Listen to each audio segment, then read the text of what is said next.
law school, and I am a longtime friend and collaborator of Sandy Levinson's. Sandy and I have written many articles and books together.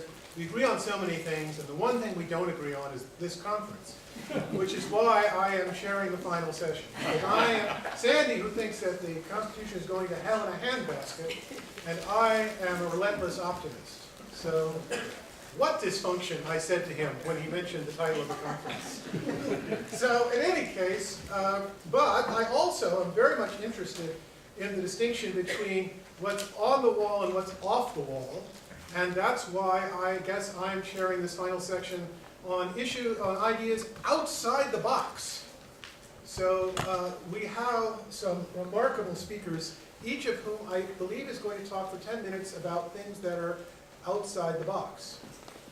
I will introduce them in the order in which they will speak. First, David Orentlicher from the University of Indiana, right? Who is also a medical doctor, is that right? That's correct. And therefore, apparently, as he told me, is very good at diagnosis. We're not going to speak yet. He's very good at medical diagnosis, but often the patient doesn't survive. He will be followed by Ernesto Cortez from the Industrial Areas Foundation. And Ernesto, I am told, you can deny if true, I'm told you taught Barack Obama how to engage in community organizing. That is not true. He did attend a class of the Industrial Areas Foundation for 7 days.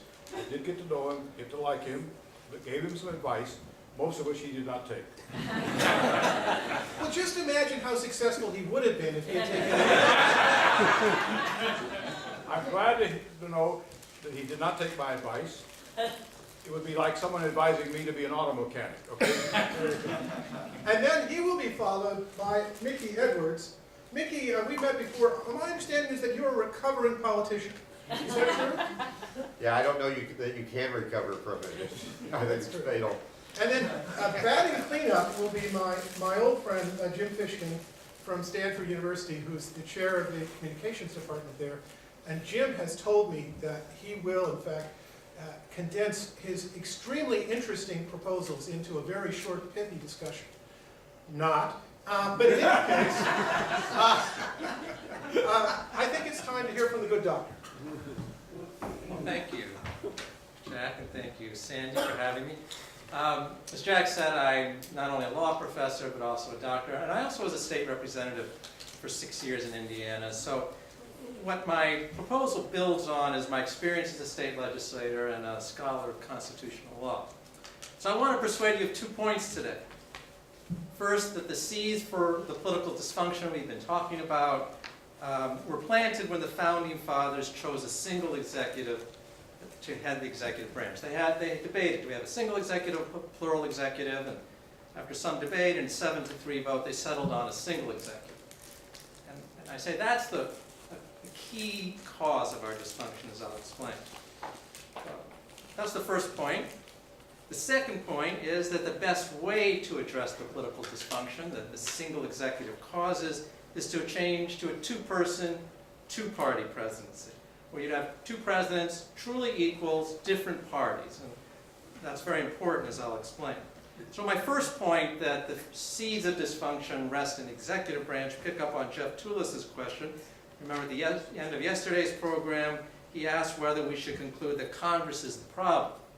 And as Jack said, I'm a doctor, and I believe that focusing on Congress is like dealing with the symptoms rather than the causes of an illness.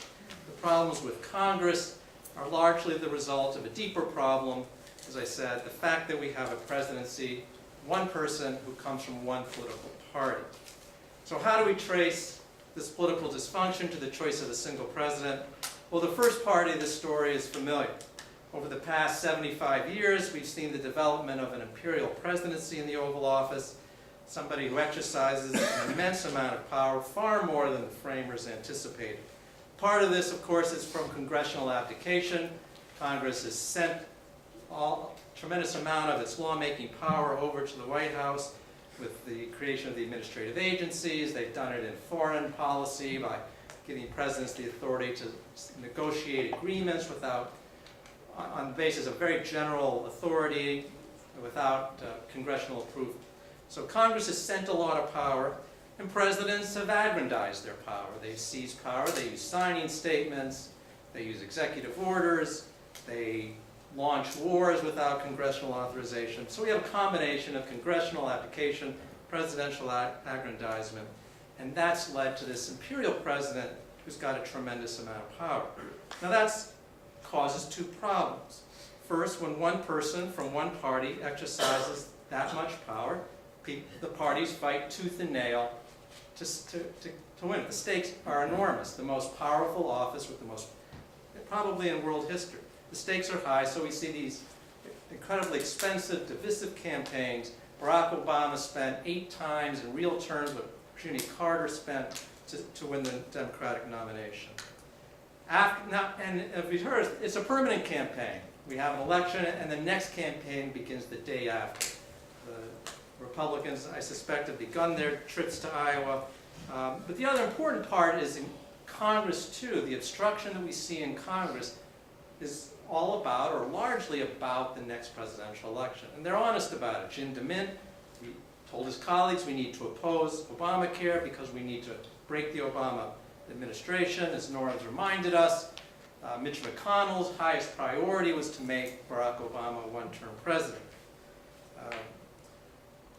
So that's the first problem. It provokes this partisan conflict. And it's not surprising because we've got an executive branch with this immense amount of power and half the public is disempowered.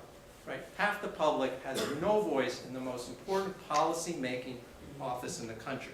And so, of course, they're going to feel that their views are not represented. There's going to be a large chunk of aggrieved voters who are going to be receptive to this policy of obstruction. And as Norm pointed out, what happens if, right, they don't have this option, right? The Republicans thought they could run the table, take back the government, everything was obstruction, they fell short. And now that they've fallen short, they realize, wait, if we're going to accomplish something, we have to work with the Democrats. So if you say to both parties, you can never run the table, you can never get full control, you're always going to have to share party power, that is going to make them more willing to work together. And as I said, there's not going to be an aggrieved public that's going to be opposed to what comes out of the White House.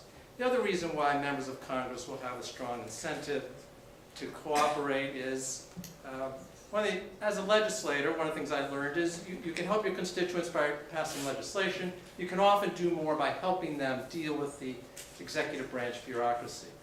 And right now, the party out of power has nobody in the executive branch to help. So why cooperate with a shared power, a Democrat and a Republican? There's always going to be somebody in the White House who will answer your calls and send money to your district and do all the other things that the executive branch can do for legislators. Right, so the partisan conflict problem, it addresses that directly. The second problem is, and these are independent problems, so they both stand on their own 2 feet. The president, and here's where I think the framers kind of got it wrong. My wife says, don't say the framers made mistakes. People don't like that. But here's what the framers, remember the framers' view was the president was going to be primarily an executor of policy and secondarily a maker of policy. The Congress, I think John Farragut put it, the keystone, right? Is Congress is supposed to be the keystone, the policy-making branch. But that's changed, right? The president has gotten all this policy-making power. And one of the things that's critical to our system is we don't want one person with one political perspective making policy. Woodrow Wilson, I'm not sure I'll get it exactly right, but the way Woodrow Wilson put it, the whole point of democracy is that we hold counsel with each other. We don't depend on the understanding of one person. Public policy is better made when it's made by multiple people with different perspectives. And so there's much truth to the maxim that 2 heads are better than 1. This is good theory. It's also validated by all of the research over the past several decades by economists, psychologists, and researchers. Shared decision-making works better. When you have people with different perspectives trying to sort out difficult problems, they do a better job. And George Bush is a good example, one of my favorite foils. But our war in Iraq, this is what happens when you have a single decision maker, and Stephen Griffin made this point very well. If you look at the history of presidents exercising their immense powers unilaterally, they make a lot of bad decisions. Some of them are rule of law violations. They just violate their constitutional limits. I'll use George Bush again with the torture. But there are also a lot of bad decisions within constitutional limits. So having two presidents from different parties will bring the different perspectives and will get us the better decision making if we're going to have policy making in the executive branch. And for those of you who are worried about, well, what about the great transformational president? We learned from Stephen Skowronek that we don't have that option. You know, the sort of the great president who's going to do the transformation isn't there. That said, I'm willing to argue that even two presidents, shared decision-making preserves the good decisions that we would have had, that we got with a single president, but we lose the bad decisions. It's like Alexander Hamilton said about the veto, right? The benefits of preventing bad laws far outweighs any loss from losing good laws. And that's true when you have shared decision-making as well. And it's not only that they'll make better decisions, they'll make decisions that are viewed as more legitimate by the country. Because having two presidents from different parties, almost everybody in the public will feel like they've got a voice in the White House, that they're represented, and that therefore they'll feel that the decisions are more legitimate. Okay, well, now I know what you're thinking. Why wouldn't they fight? Put a Democrat and a Republican in the White House, they're going to bicker. The answer is they won't. And the framers, you know, that was their big concern with the plural executive, will have dissension and rivalry, and they'll break down. But whether you look to foreign experience, whether you look to intuition, or whether you look to game theory, the answer is the same. They actually will cooperate. Now, it's important you structure it properly. Not all shared decision-making works. So the way I propose it, that you have co-equals who truly share the power, is very important to them. But if you look to Switzerland, where they have an executive branch with shared governance across party lines, where they have about 80% of the public, all the major parties represented in their executive branch, they operate by consensus, and it works pretty well. It's not a perfect government, but on most measures it works better than ours. France had a string of cohabitation, what they call cohabitation governments, from 1986 to 2002, where they had a president from one, a liberal president or socialist president, Mitterrand, and Chirac was the conservative prime minister. They had two other cohabitation governments, and they actually worked reasonably well. People liked them, and things didn't break down. So we have foreign experience, and I know Switzerland's not the United States, but we can talk about that later. But we also know that people will work together when that's their only option to get things done. That's what happened with Orrin Hatch and Ted Kennedy. If they wanted to get their legislation through, they knew they had to work together. And there are important reasons why we can expect collegial rather than unfriendly.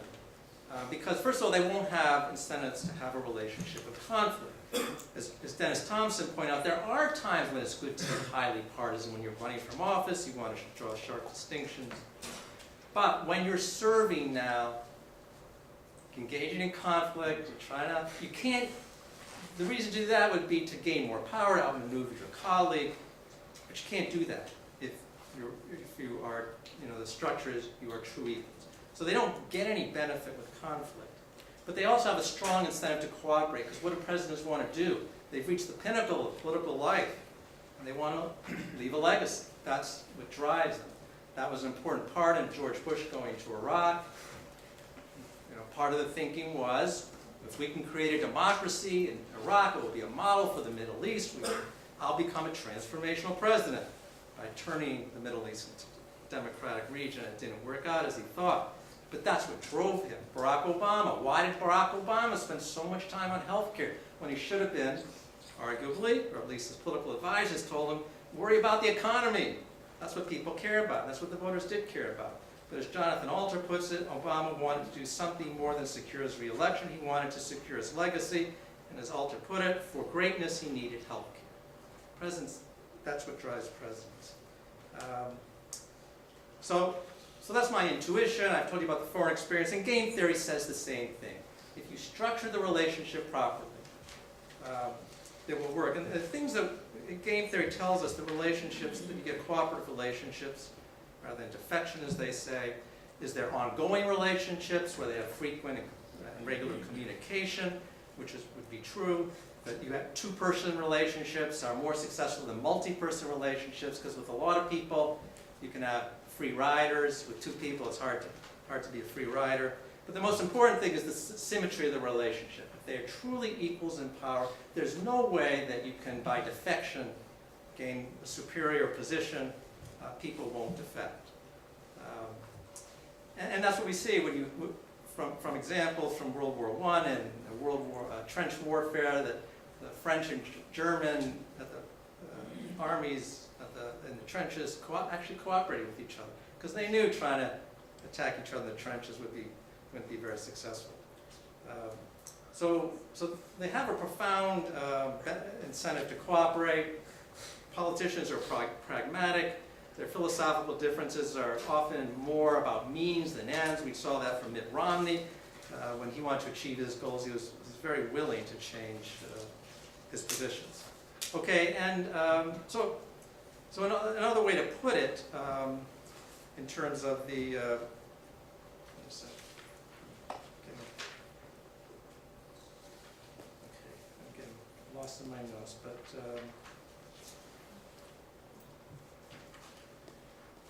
okay, so that's the first. So they would cooperate. They would work together. Oh, I know. One other question that people often ask is why? What about primary challenges? If you send Obama and Romney into the White House, and Romney starts cooperating with Obama, what about the Tea Party challenge from the right? And the answer to that is you have to think about all the other changes that are going to result when you set up this kind of a structure. And one of the things that's going to result is primary elections become far more important than general elections, because ordinarily the Democrat and Republican go to the White House, third parties have a shot, but ordinarily it's the Democrat and Republican. And what happens is now the voters who now don't affiliate at primary time, they want to declare themselves one party. And I'll wait till November when I have my chance to have a say.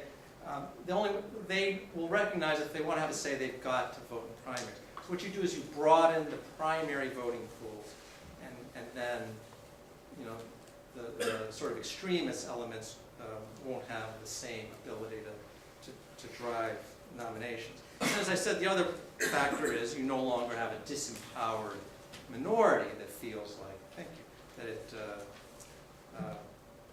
that's going to be receptive to an extremist appeal. It's no coincidence that the Tea Party came out of an election where you had a Democratic president, a filibuster-proof majority of Democrats in the Senate, and a strong Democratic majority in the House. It's when you disempower a substantial number of voters that you create the environment for an extremist movement.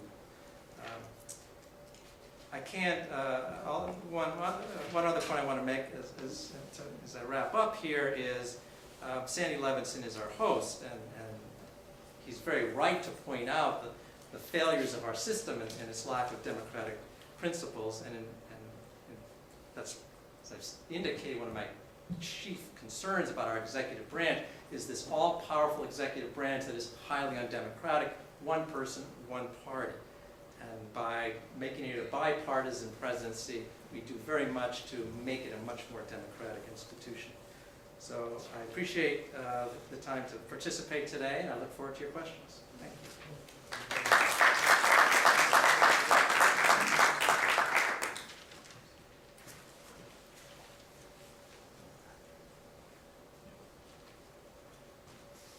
Good afternoon. My name is Ernesto Cortez. Most people call me Ernie. I'm one of the national co-directors of the Industrial Areas Foundation, which is the Saul David Alinsky Training Institute. Drank all my water. Is there another bottle available somewhere? I'd like to make a couple of disclaimers. We have a now co-director model, and as I was listening to the previous speaker, I was thinking about that, because we do have 2 co-directors of IAF. We originally started off with 4, and we pruned it down to 2, and when we had a single director, and we wanted to kind of broaden the executive function of IF. And when we set up a Ford directorate, I got a letter from my good friend John McCarthy, the former Bishop of Austin, and he said, "Congratulations. However, I want to warn you that the last time this model was tried, it was in the whole, with the Roman Empire, and it didn't succeed very well. A fellow named Constantine decided he wanted to be numero uno, okay, and he quickly made short shrift of his other colleagues. Two is, I don't want to be pick on anybody, but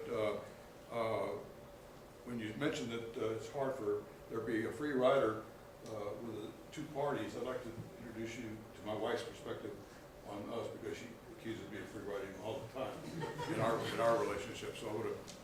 I will respond to the Rome example because it actually supports me. I can understand why you think it would, but they did try the two consulate view, and they're the Republic, and also had its limitations. But you know, frankly,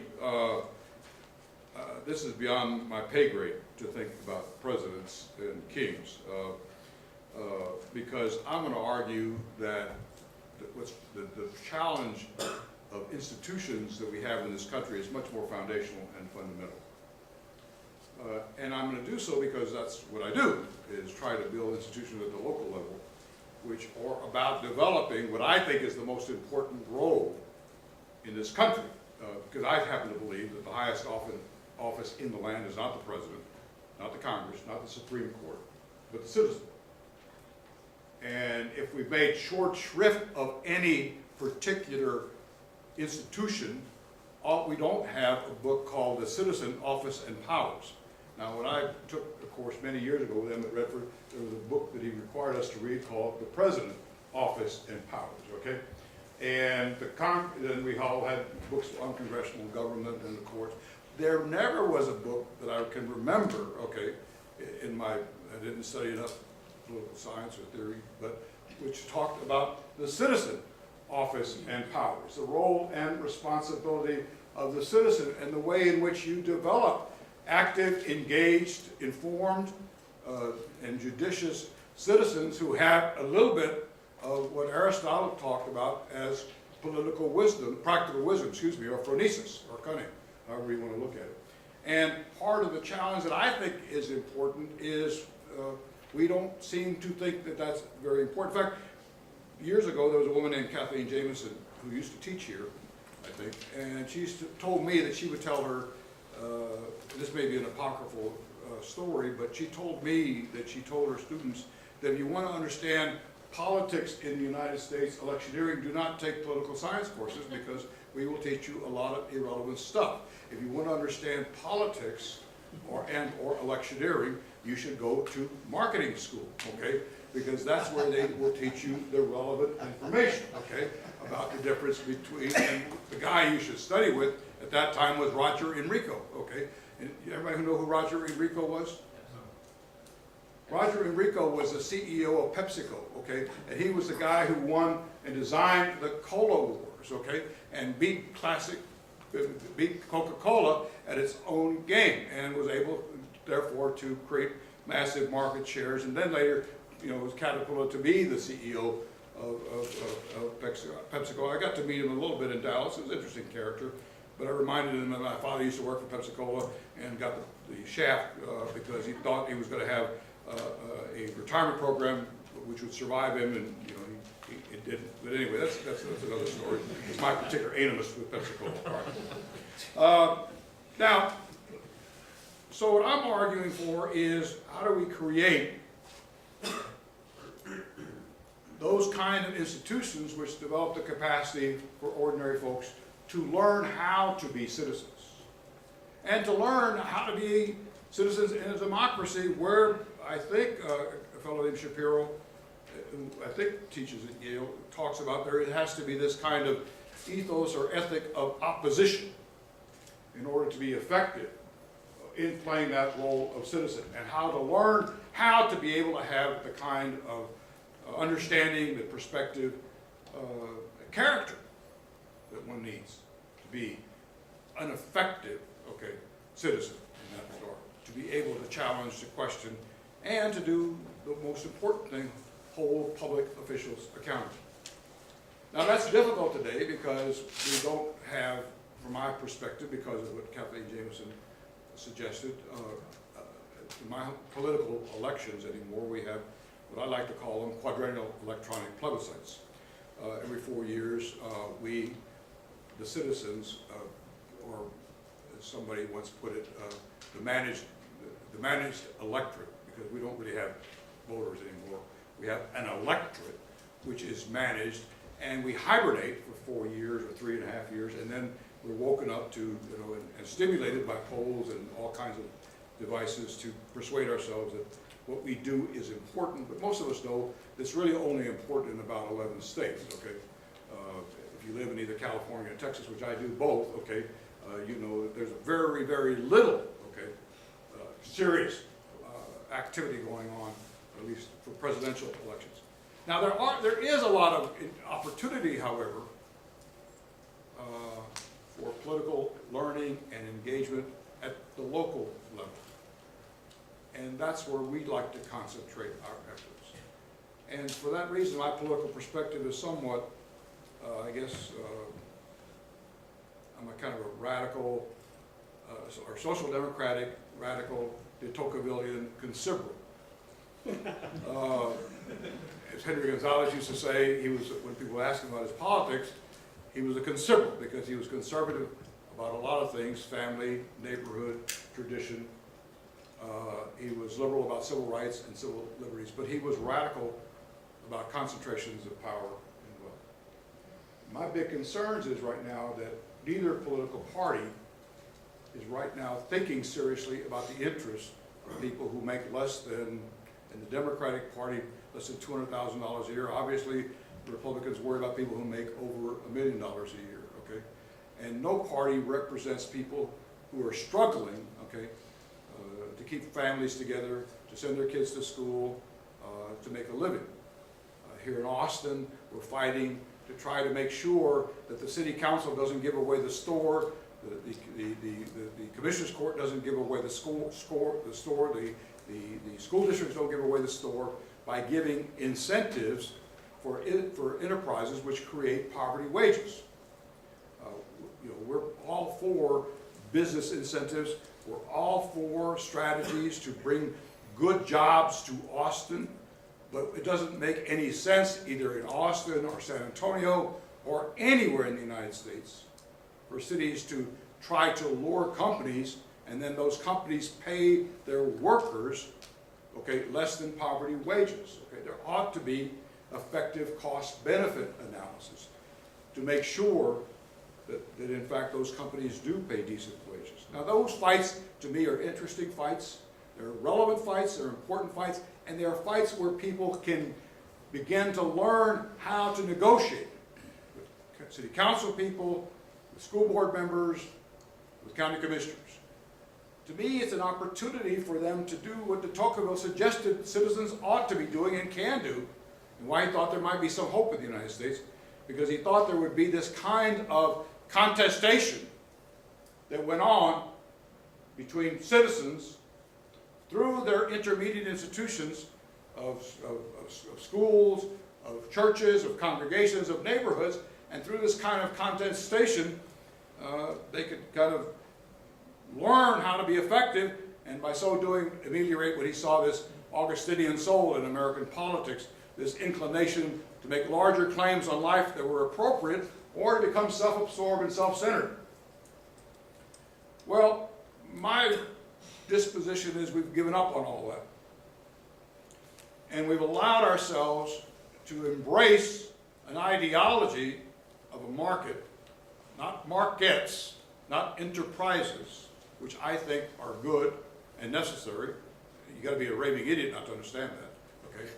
But there is a difference between enterprises where people learn how to, I think Adam Smith put it, truck, bargain, and exchange, okay? And this ideology we've embraced, which demands of people that they no longer be citizens, but they become clients and customers and consumers, okay, of public goods, and reduced to a kind of of managed electorate, to be part of this managed electorate. Now, the difficulty with a strategy of restoring citizenship is it's not going to happen very, very fast or very easily. So I'm reminded of a prayer which Reinhold Niebuhr wrote in The Irony of American History many years ago, where he said, "Nothing worth doing is completed in our lifetime. Therefore, we are saved by hope. Nothing true or beautiful or good makes complete sense in any immediate context of history. Therefore, we are saved by faith." Can you hear me in the back? Am I being? Yes. Okay. Okay. Good. Okay. How about over here? Oh, yeah. This is the peanut gallery, right? We got you. Okay. Let me be sure. Okay. Bob Smith and howdy do. So anyway. Nothing we do, however virtuous, can be accomplished alone. Therefore, we are saved by love. No virtuous act is quite as virtuous from the standpoint of our friend or foe as from our own. Therefore, we are saved by the final form of love, which is forgiveness. Out of this prayer, I've developed a perspective which I think is important. And I guess it's important for us to all understand that our political perspective depends upon what do we see is the relevant time period. Now, the relevant time period for any candidate for public office is the next election. The relevant time period for a bureaucrat is the budget cycle. The relevant time period for a corporate executive, I guess, is the quarter. But the question we should be asking, what is the relevant time period for a grandparent? Now having 2 grandchildren, the relevant time period for me is a generation. Because I want to think about, because my interest has changed. Adam Smith and de Tocqueville reminded us that this self-interest notion is fluid. It's relational. It's complex. And as we began to teach people through politics, as we teach people through politics and or commerce, a proper understanding of their interests, they begin to understand that they can't get what they want for their children without, first of all, getting it for other people's children. I can't get a good school for my grandchildren without, first of all, working hard to help other parents and other grandparents get good schools for their grandchildren. I can't get clean air, clean water for my grandchildren without working hard to help other people get that for their grandchildren. In Los Angeles, members of a Jewish synagogues, several synagogues, have figured out that they can't afford to send 4 or 5 kids to private schools. Therefore, they're thinking hard about how to make the school, the feeder pattern of their schools, elementary, middle schools, working hard with the school people, the teachers' unions, Catholic churches, to create a collaborative culture to make the schools for all kids who go to Emerson in that feeder pattern effective schools. Now, in order for them to do that effectively, whether in education or healthcare or any particular issue, they're going to have to learn how to, the art of relationships, reciprocity, negotiation. They're going to learn how to agitate people, how to stir people's imagination and curiosity. They're going to have to learn how to exercise political judgment. They're going to have to learn how to build institutions which have real power, because it's not enough to come up with a program or a policy. You have to have the kind of constituency and power to make people in public life act. Our aphorism or motto is power precedes program. Not power for its own sake, but power so people can act on their vision, their values, their imagination. There's a story which I'm told that about Franklin Roosevelt, which I think is true, and then I'll stop because I'm out of time and I've got the trap doors about to open up. Okay, anyway, the story says that Roosevelt told a group of folks, okay, you've convinced me. Don't try to convince me anymore. go out there now and organize and create the political constituency that's going to make me want to do it. Because I don't want to commit political suicide. One of the first things we have to tell a political ally is that, you know, we're not interested in them committing political suicide, okay? And therefore we're not interested in them going out on a limb. On the other hand, we are also not interested in them in going out and make unilaterally operating without collaborating with us to figure out a strategy which makes sense in terms of our own interest. That's a big challenge for folks, because the way in which we have groomed politicians is to be self-centered, self-absorbed, narcissistic, okay? They used to say, my friends in New York tell me that the most dangerous place to be is between a TV camera and Senator Schumer, okay? It's almost as dangerous between the space between a TV camera and Jesse Jackson Sr., okay? But nonetheless, okay, some of these folks can learn with a proper amount of coaching and training, and if we create strong citizens organizations. Thank you very much. I got to just end with one disclaimer. President Obama did go to our training session, and he was a very smart guy, good student. The only advice he took from me, however, was I recommended that if you really, really wanted to get connected to his roots, you go to Kenya and do that kind of journey but other than that, I think he learned most of what he's now exhibiting very effectively from the Chicago political organizations and Harvard Law School. Thank you very, very much for your time. Okay.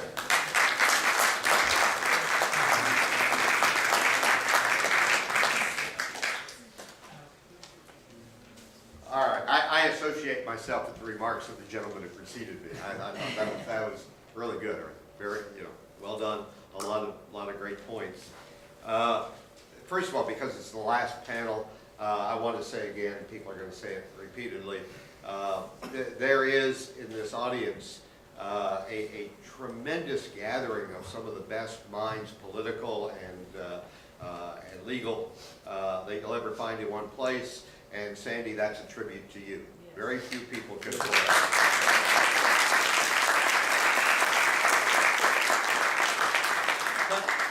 So the topic here is both about the future and thinking about being outside the box. So I want to do it a little differently because to some extent the question for the future is about the degree to which we will continue to operate within the box. And that is the constitutional system that the founders set up that sets the boundaries within which the government operates and the relationship between the government and the citizen. And as Ernie has pointed out, the top part, the highest level of authority in our system is the citizen. And the constitutional boundaries that describe where we protect the powers, the authority, the rights of the individual citizen should be our driving force. And that is, in my view, somewhat under attack in the way we are approaching questions of governance today. I'll start with this, and I've had pushback from a number of people. Constitutional government is about process as well as policy.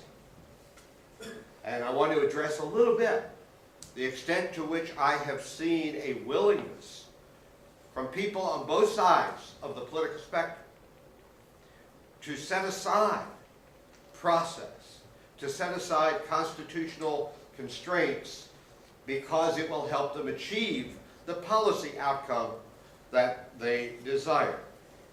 So we've already seen in this discussion earlier about the courts and the question of judicial appointments, the extent to which the pursuit of desired, when it comes to confirmation of judicial appointees, that the pursuit of the desired policy outcomes may trump other considerations of the ways that our courts should behave and the standards which we should apply to those people who are being considered for judicial appointments. When I was in Congress, my party, and Tom and Norm are here, so I'll take another shot at my party, make you feel better.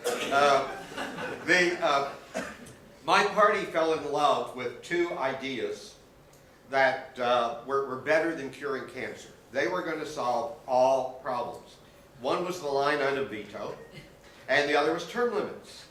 I tried to point out fairly often, that they're great ideas. They would transfer power from the people who then had it, which were the bad guys, the Democrats, and give more power to our guys who controlled the White House or drive Democrats out of Congress and give us, and the only problem I saw was that these things were unconstitutional. Line item veto and term limits are unconstitutional on their face. And that I got this pushback from my people saying, yeah, but give us what we want. If they're unconstitutional, the courts can take care of that. Now, what I've seen is that this is more and more a prevalent view within the Congress. It comes from both sides, and we end up, you pointed out some of these, so we find a government that will support torture, suspension of habeas corpus, government intrusions on personal privacy, all kinds of things, because maybe it works. Maybe it works, instead of what are the restraints that the Constitution imposes on what our government can or cannot do. Now, I am very sympathetic. I'll say, I love Sandy's work, don't always agree with Sandy's work, but I'm sympathetic with the idea that there are amendments to the Constitution that would make it better, but amending it is different than ignoring it, than pretending that that it says what we wish it said. But there are those who see the Constitution as an inconvenient impediment and prefer to pretend that it doesn't say what it says. So I acknowledge that there are disagreements over interpretation. I mean, there are people like Cass Sunstein, who's been referred to, in the past here. Cass is really good. I don't know if you read his book about a Constitution of Many Minds, which was, I did a book review of it and pointed out that if Cass were driving down Storrow Drive in Boston, he would either drive 65 miles an hour. I'm sorry, he would not drive 60, he would drive 20 miles an hour, because that's traditionally how people moved at about 20 miles an hour, or 120, because that's what they do in the European countries that we ought to look at, or he would do 80, because that's kind of the custom among Boston drivers. The only thing he would not do is 65, because that's the speed limit. And so, what the Constitution actually says is sort of irrelevant to that kind of interpretation. My friend Akhil Amar has written a very brilliant new book, which talks about not only looking at what's specifically written out of the Constitution, but the legitimate inferences that can be drawn from it. So I don't start with, just we know we can read the minds of these people who are long dead, and therefore we just, have to continue to live forever with what they wrote, but you have to at least make adherence to the constitutional principles a central starting point for what we do.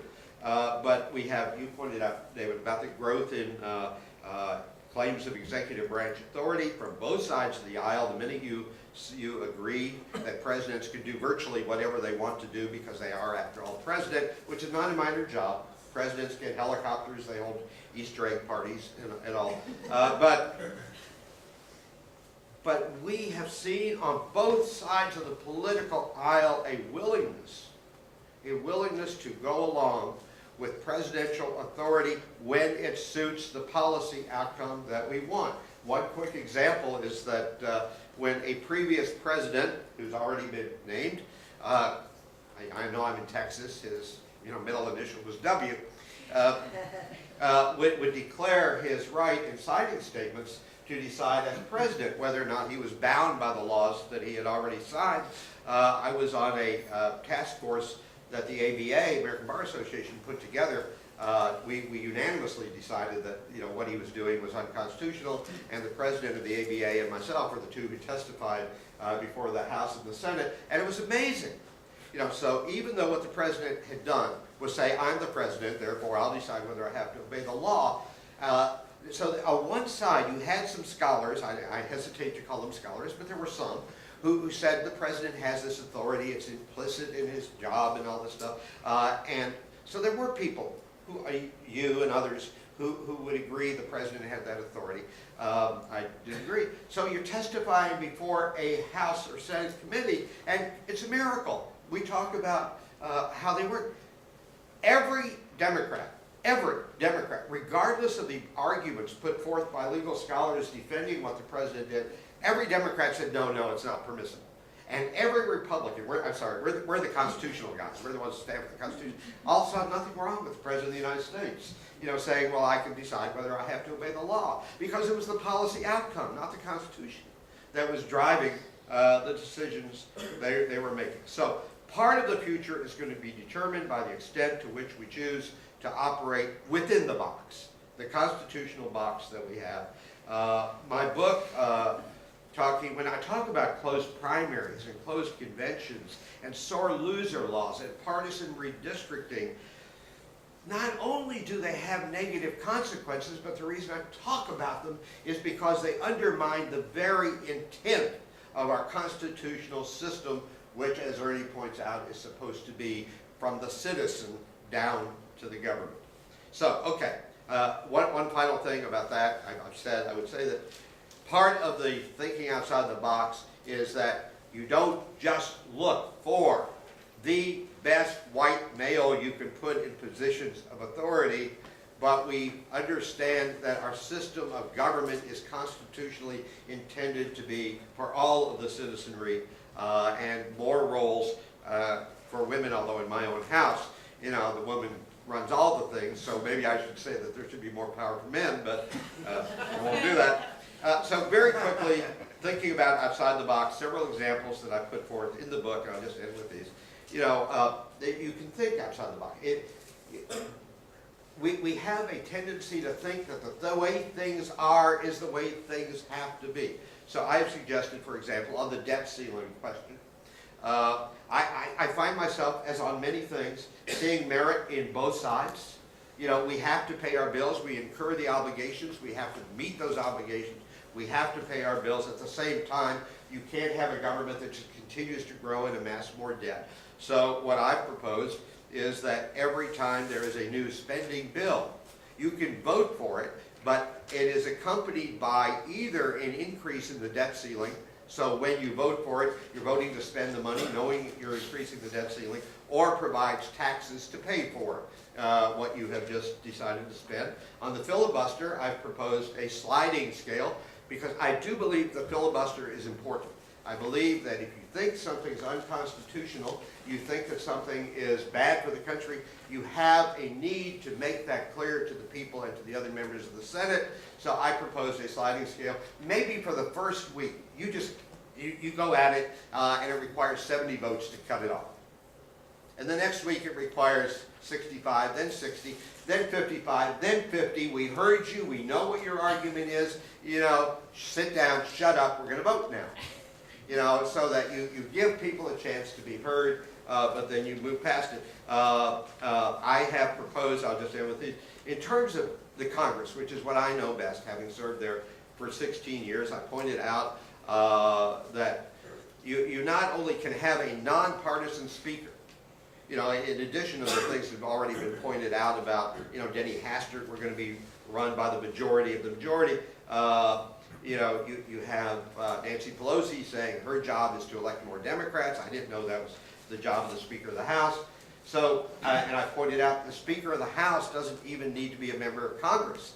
And it would be, you know, I'm not suggesting that it should be Oprah, but in Britain and Canada and other places, the legislative leader is understood as the legislative leader bringing things up to be considered and acted upon, not to promote a party agenda. I have proposed that we have nonpartisan staff on committees, that we take away from the party leadership the ability to make committee appointments so that people who serve on committees have not, prior to that, made a promise to their party leadership that they're going to do the party's bidding on all of the major issues. So it's a matter of thinking outside the box in all these ways, saying, let's start backwards.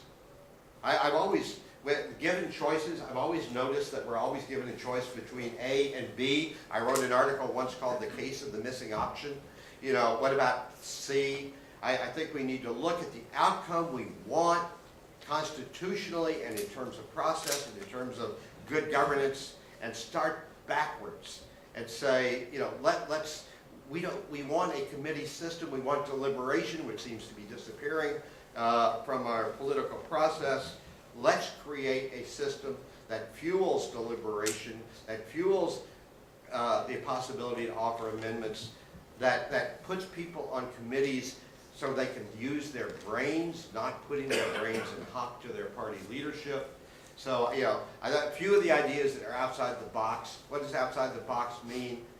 The way things are ain't necessarily the way things are supposed to be.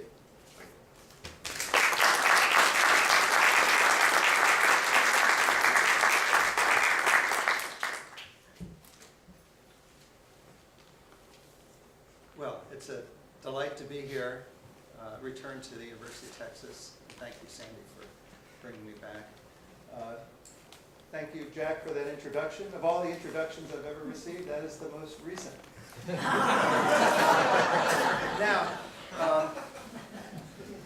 you gave me my opening line because you said deliberation is disappearing from our political process. My problem is how to find a place for deliberation in our political process. Let me rephrase it slightly, how to find a place for the will of the people, some kind of reasonably authentic, it takes a lot of thinking to specify that, reasonably authentic will of the people.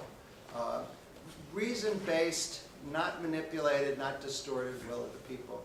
And of course, when we began, I see my good friend Jack in the back there, when we began with Madison, he thought that he wanted to design a system, he said, a strategy of successive filtrations of public opinion where representatives would refine and enlarge the public's views by passing them through the medium of a chosen body of citizens whose views might better represent the interests of the public than would the people themselves if convened for the purposes, all in Federalist 10. Well, when I first read that years ago, I said, what on earth was going on? And then I realized that it was the representatives who would deliberate and refine and enlarge the public's views. Well, they didn't really trust the people to deliberate. And why is that a problem? Well, I think Ernie gave us one of the important reasons when he mentioned my friend Kathleen Jameson's advice, if you want to understand American politics, go to marketing school. Study the way Coca-Cola sells Pepsi sells Pepsis. We began with the aspirations of Madison, but we've moved to Madison Avenue. We've been taken over by a process of the public will formation is distorted by the persuasion industry. So of course the public is rationally ignorant. As Anthony Downs coined it years ago, if I've got one voice or vote in millions, why should I pay a lot of attention? Everybody's trying to manipulate public opinion, sell information or misinformation, or strategically incomplete information that will distort an issue, or prime, as my new colleague Shanto Iyengar put it, prime some issue, so some issue that seemed to be irrelevant becomes the overriding one of importance. So everybody's trying to manipulate public opinion.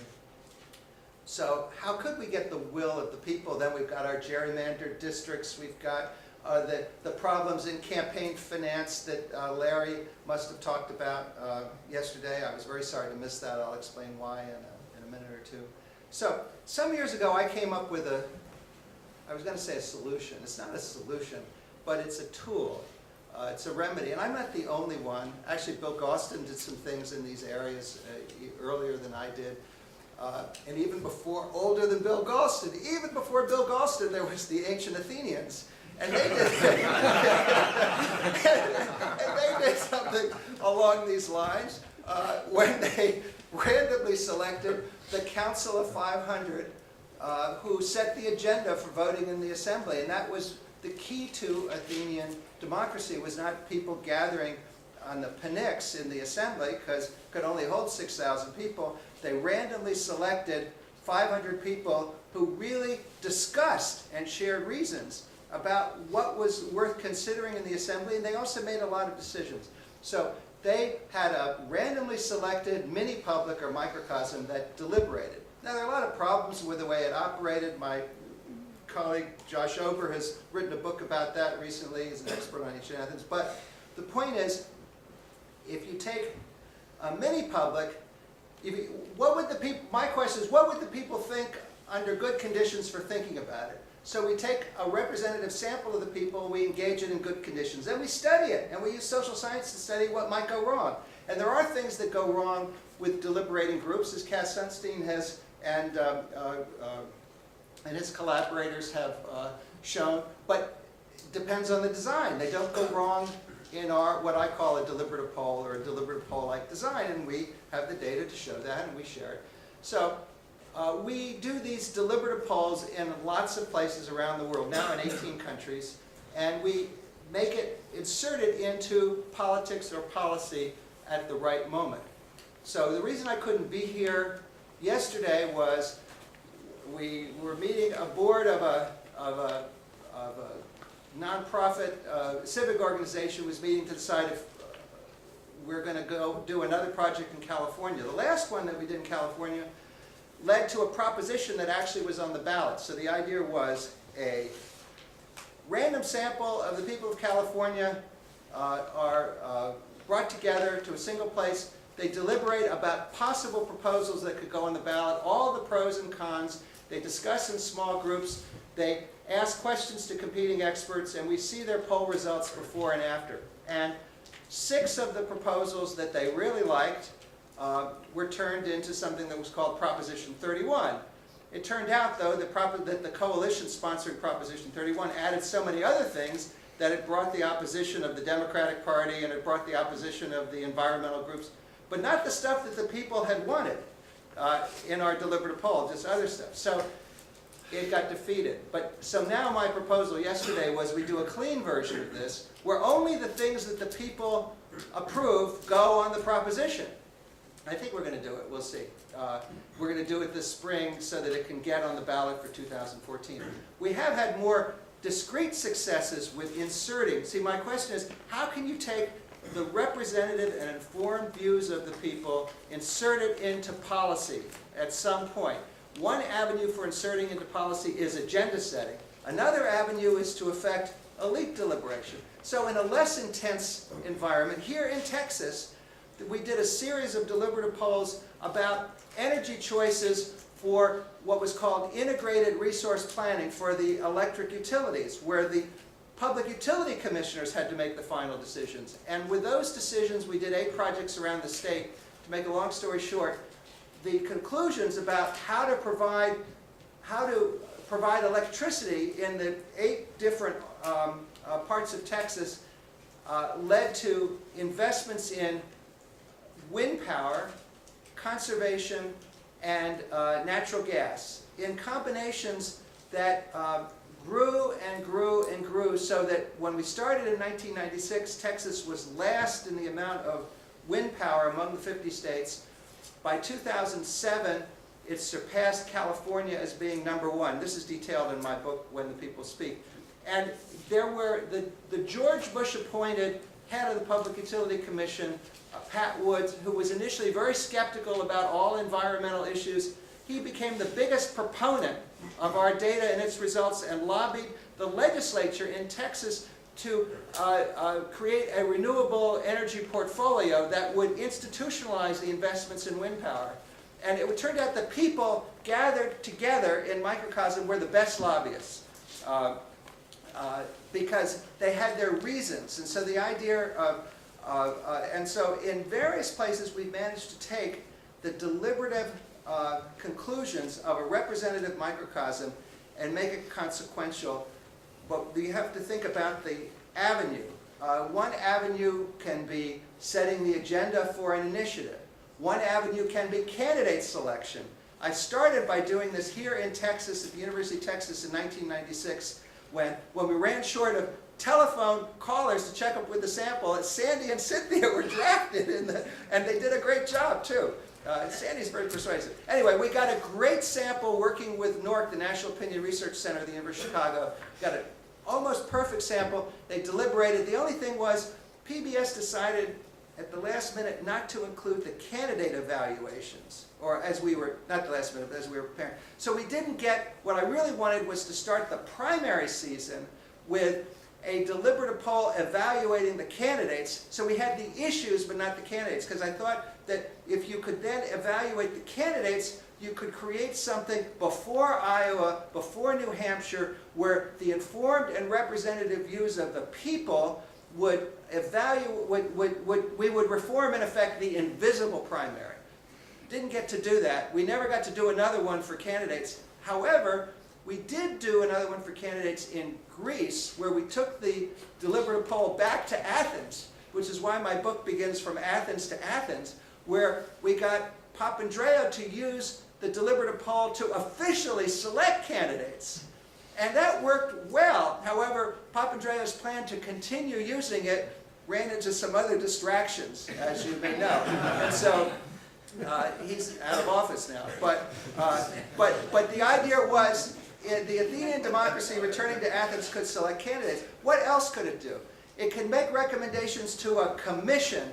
So I've been trying to get one organized. I even have been talking at different, well, various people in this room, to doing one on the debt crisis about, or to do one on climate change, where we would have it as an input to a commission to think about, where it was, commissions shouldn't just have, notice and comment or public hearings where the usual suspects turn up. Why not have a demonstrably representative sample deliberate and use how the people weigh the trade-offs? It turns out I have a lot of colleagues who have made a good living out of showing how stupid the public is. However, I have to say what I have learned out of all these projects is that the people are very smart, collectively, in aggregate, if you give them a chance and you give them good reasons to pay attention. Normally they only seem stupid because they're only vaguely paying attention. Why? Because their voice doesn't matter. They know everybody's trying to manipulate them. But if you put them in an environment where they can share reasons in small group discussions and get their questions answered, they will do all the hard work to think through the trade-offs, and their trade-offs make sense. At the California thing, for example, we were talking about corruption earlier today. The California thing, one of the proposals, because we had a very broad coalition, was have a part-time legislature with part-time pay. One of the groups on the right wanted to test that. This was in 2011, summer. Remember, you had Rick Perry running on that, partly for taking the Texas model to Washington. And so the LA Times, just at the time that we went into the field, did a poll. 65% of the people in California wanted part-time legislature with part-time pay. And we had similarly high results for that. And the LA Times was running editorials or columns or whatever saying, it's time to have a part-time legislature with part-time pay. Well, the people deliberated about it, and it dropped like a stone. And one of the issues, we did regressions, one of the issues that explained is they were worried about corruption. They were saying, why, if the legislators didn't get paid, they'd have to find money some other way, and they'd open them up to corruption, and that was and you get what you pay for. So the public, if you get them to think beyond a soundbite, you'll get the people's wisdom beyond a soundbite. And so I think that there are various avenues. I mean, I would like, Jack and I were talking about trying to do a deliberative poll about the Electoral College, because I was thinking maybe we could get somebody interested in a constitutional amendment. Everybody we talked to agreed the Electoral College is a big problem. It ought to be changed. And they said, you're nuts to try to launch a constitutional amendment. Because it'll take so long, it's so hard. But I think getting the people's input on that, it's important because you could get Democrats in Texas, their votes don't count. Republicans in California, their votes don't count. There are a lot of people who could be brought to bear on the issue.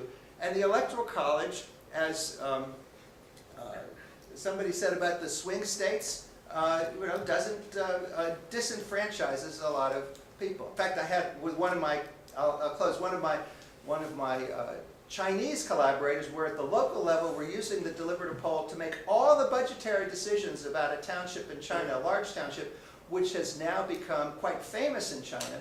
He said to me, see, we don't need your elections, your competitive elections here in China. And I said, yes, you do. And he said, no, we don't. And then he turned to me and he said, does your vote count? I said, what do you mean? He said, well, where do you live? Do you live in a swing state? And I said, well, I live in California. Is that a swing state? No. Where did you live before? I lived in Texas. Is that a swing state? No. See, your vote doesn't count. Then he said, is your congressional district gerrymandered? I was amazed at his sophistication. I said, I think it is gerrymandered. I'm pretty sure it's gerrymandered. See, your vote doesn't count, but we're implementing deliberative democracy perfectly here in China, at least here, right here. So it seems to me that we can implement deliberative democracy in America too, but we just have to think about the right entry points for it, where it can be made consequential. Thank you.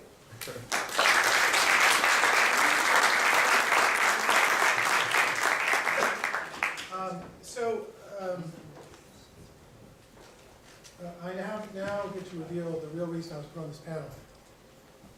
It's so that every other member of the panel could say, I am not the craziest person on this panel. Because you see, I was told to talk about what's outside the box. I said, well, how can I get further outside the box than all the people on this panel? How is it possible to do that? So I thought about it. And then I came across this passage written by a political pundit, which I wish to read out loud to you. This fellow says, the ways of Zion do mourn, because none come to the solemn feasts. All her gates are desolate. Her priests sigh. Her young women are afflicted, and she is in bitterness. This, by the way, for those of you who remember this political pundit, are part of the opening lines of the Book of Lamentations by Jeremiah. He's a 7th century political pundit, for those of you who may not have heard of him. Now, why do I mention this political pundit's views? Because this political pundit's views are extremely important in understanding American political culture. The question that I was interested in is why, this is how I was going outside the box, why would somebody have a conference on is America governable at this point in American history? That is to say, instead of asking, is America governable, ask, why would you ask that question at this particular time? And that's why this pundit is so interesting, because this pundit, as you know, is the origin of a very famous idea in American political culture, the idea of the Jeremiad. And of course, Sackman Berkowitz writes a famous book about the American Jeremiad. And in it, he contrasts the European Jeremiad, which is an unrelenting statement of desolation about how things are terrible, with the American Jeremiad, which sounds just like the European Jeremiad. People complain, and they bitch, and they say how terrible things are falling apart, and there's nothing we can do about it, it's awful. But in fact, the American Jeremiad always ends with the promise of redemption and hope. Well, we can do something. It's always very optimistic. It's this unrelenting statement of terrible things that are happening in the country, followed by a promise of redemption. And that is why, you see, we should read Jeremiah in thinking about this question. Because the proposal I want to make for you, it's totally outside the box, is the following. I have known Sandy Levinson for many years, most of my professional life. He has an acute sense of things which are about to become. When I first met him, he was working on a book about popular participation in the Constitution, about Constitution outside the courts, about democratic constitutionalism, about popular constitutionalism. These are all slogans, by the way, came up with academics years after he wrote. But there, he was thinking about it at that time, and then it came into being. It came to pass. And then, later, I was talking to him, and he was fascinated by the idea of guns and the Second Amendment. And he started writing about it. And then, years later, what happened was the Supreme Court said there was a constitutional right to bear arms. And then he got interested in the question of executive overreach and torture and Carl Schmitt. And you know what? It all came into pass, as he imagined. He's like the Oracle of Delphi. And so, when Sandy, we were actually in Australia. This was in 2002 or so. And we were writing about something. I was thinking something stupid about interpretation. And Sandy was, no, I don't want to talk about that anymore, Jack. I said, well, what do you want to talk about, Sandy? Sandy said, I want to talk about our dysfunctional constitution. It was 2002. And so there I was, gobsmacked, as they would say, I guess, in Australia, when he began to denounce the Constitution in the most uncertain terms. And then he started working on it. And I learned before, I said, buy your dysfunction stocks now, because Sandy Levinson is interested in this issue. Now, so he got me focused on this idea that something was coming, and it was going to come to fruition. But I take a very different message from this conference than perhaps other people do. That's why I'm totally outside the box. I'm in outer space. I understand the focus now on the question of dysfunction as a sign that things are in the process of changing. That is, I understand there to be a potential confusion between dysfunction and transition. Something that is transition might look like dysfunction, but 5 years from now, 10 years from now, it doesn't look like that at all. My experience, by the way, is that when I was in my early 20s, everybody was telling me that the constitution of the government was dysfunctional. This was a period between 76 and 1980. That it was, nobody could be president. It was too big a job for anyone. And then, of course, within 5 years, 10 years, nobody thought that anymore. There was a period of dysfunction, but it was actually a period of transition. Now, the interesting question is whether or not the same thing is happening today. Whether the sense that we all have that something terrible is going wrong is really an issue of final dysfunction, or rather, we're in the midst of a transition whose contours we're not able to tell yet. Now, I just want to point out that it is not enough simply to diagnose it as saying we're in a period of transition.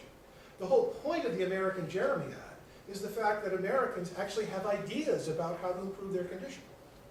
And so I leave you and open up questions with the message of hope. I don't think we have a dysfunctional constitution. I think we have a constitution in transition. We're not on the other side of it yet. But the only way we're going to get to the other side of it is if people have ideas about how to improve it. And so with that, I open up the floor to questions. Sandy. I'm glad you passed it around. I want to tie together some Speaking comments, including an earlier comment of Bill Galston's about maybe the anti-federalists were right, that both Hamilton and Madison argue very strongly in order to defeat the proponents of either the status quo or something much milder than the Constitution that came out of Philadelphia, in what they call the extended republic, that one could preserve a Republican form of government that Mark Rosen talked about, or really that Ernie is talking about, engaged citizenship, that unlike Montesquieu, who really said you could have this only in a relatively small and homogeneous country, you could extend it.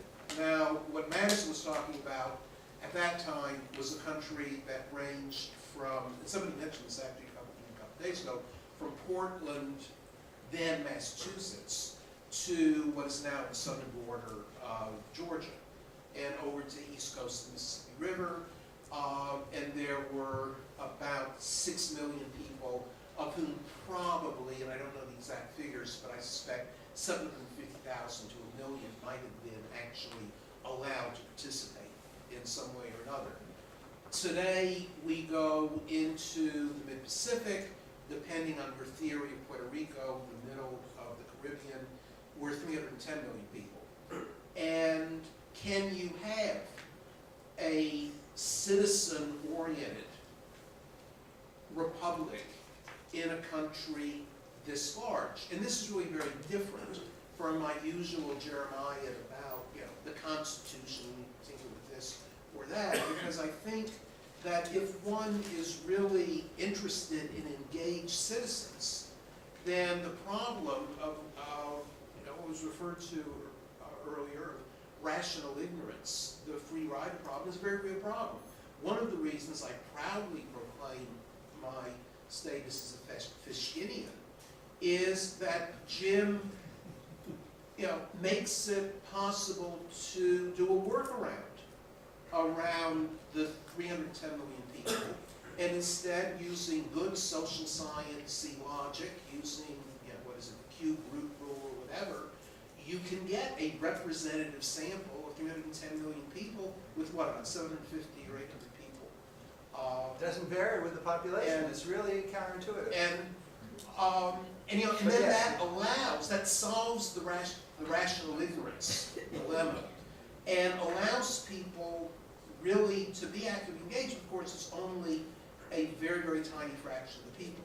And so part of the question is, does any of us really believe today that Madison and Hamilton were right, that you can have an infinitely extendable republic? And of course, the final paradox is that if he is correct that it's infinitely expandable, then why shouldn't we look toward a United States of North America that would turn the North American Free Trade Agreement into a United States of North America with Canada and Mexico, and then ultimately, a world government? What are the limits of a Republican form of government? Can I say, Yeah, go ahead. what's the format? And If you would like, Kenny, if And you would like to Ernie respond, also- that's Oh, fine. Ernie, Ernie, go first, then I want to say something about Sure. this. Two things. Microphone. Yeah, I'm sorry. Apologize. I can't let anybody quote Jeremiah without referring to another section in Jeremiah where he says to the people, seek ye the shalom of the city, seek ye the welfare of the city, for there you will find your own welfare. Plant gardens, build houses, have children, give your daughters and your sons to others so that they may have children and that you may have grandchildren. I would argue that Jeremiah's solution to the problem of lament was, we're not going to go back to Jerusalem. We have got to figure out a way to work in the cities that we're living in. We have got to build the kind of structures which make life possible and even make it possible for us to flourish. And therefore, Jeremiah would argue that the way you do that is by developing local political, economic, structural institutions, and keep your mind focused on those things that matter to people, like children and their communities, the air they breathe, what kind of work they have. To be sure those things have impact and are affected by larger political structures, but there are ways of impacting those political structures through the vehicle, okay, of local governments. In San Antonio, there is a global company called Toyota, which is there because they think there is a workforce and an economy. In order to maintain some leverage over Toyota, we can also make sure that they get what they want if we get what we want. We want jobs which pay decent wages from them. We want a clean environment. They want educated workers, okay, to build their trucks. In fact, they really like the idea of having their plants in San Antonio. So anyway, we can figure out those things if we have the capacity at the local level for political structures to develop people to be effective citizens. And secondly, we can't solve everything neatly. There's no one solution to every problem. And then we're going to have to depend a lot more on local knowledge, tacit knowledge of ordinary people if we're going to be successful. Trying to figure out a one-size-fits-all solution never works for anybody. Can I say something? Jim, are you down with world government and the beast, the harlot of Babylon? Let me pose the question slightly differently.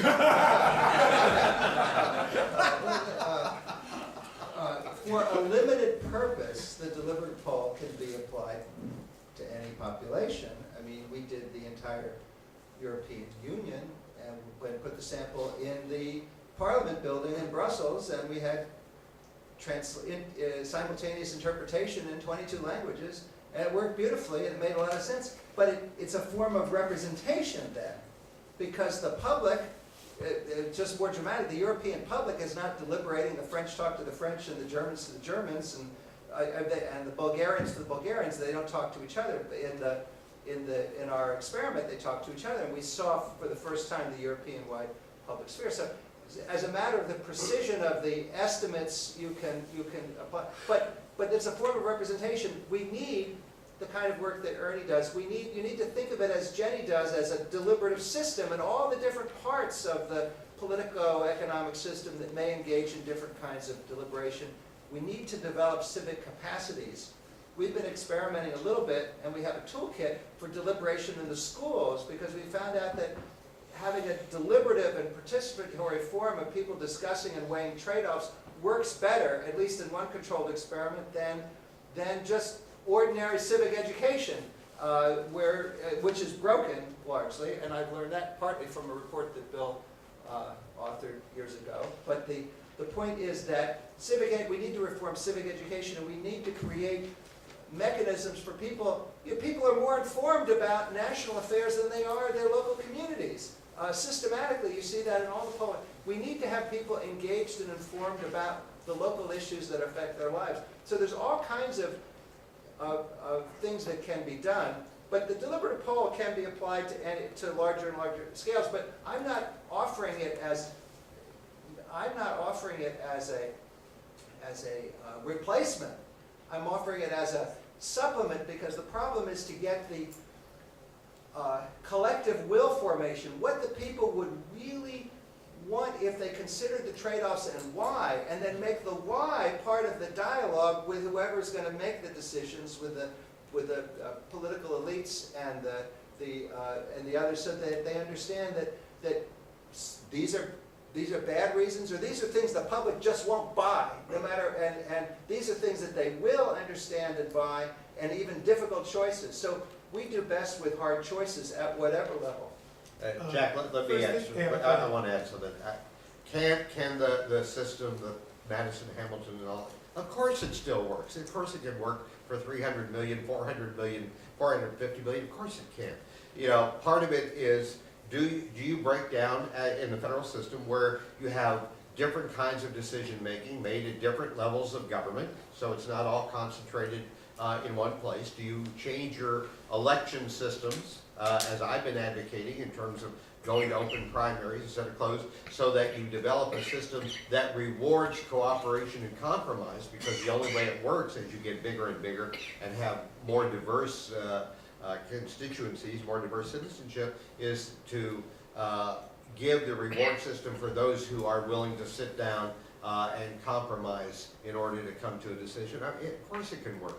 You know, the fact that it isn't working now reflects on our educational system, our reward system, which in our primaries, you know, gives credit to those who are intransigent, unwilling to talk to others. But you can change all of that. Those are things that are easily repairable. Very good. Let's take 3 questions in a row. First, this gentleman, and that gentleman. Sandy, go ahead. You have the microphone. Well, I don't really need a mic. John Rowland, Constitution.org. Jefferson proposed the concept of the ward republic, which would be to bring the functions of government, to the extent possible, down to the local level, a level that today would correspond to about the voting precinct, about 3,000 people. And this may represent an option that we want to look at. Most of the dysfunctions we've been discussing at this conference arise from the public choice problem and of rent seeking. And the only solution that's ever been found to the problem of rent seeking is sortition. In other words, random selection. We can examine some ways it might be used for our various institutions. For example, it could be used to select members of the Senate. It could be used to select electors for the presidency. It could be used for a variety of ways to, for example, examine whether or not the actions of officials are constitutional, leading perhaps to something like the nullification commission at the state level. For the House of Representatives, we might want to consider abandoning single-member districts and going to a proxy system. So that, for example, Texas, which has allocated 36 members of the House, would have an election in which the top 36 vote getters would get to go to Washington, but they're cast the number of votes that they receive in the election. Not one vote each, but some number of votes based upon the results of that election. So there are a variety of methods that could be used to both broaden representation and allow it to focus into structures that are more deliberative and that also avoid undue influence. We need to look, for example, at the Republic of Venice, which from 1268 to 1797 used a system of sortition to select their chief executive. It was a very successful system, and the reasons why it was successful and avoided undue influence is perhaps provide a model for what we should be considering today.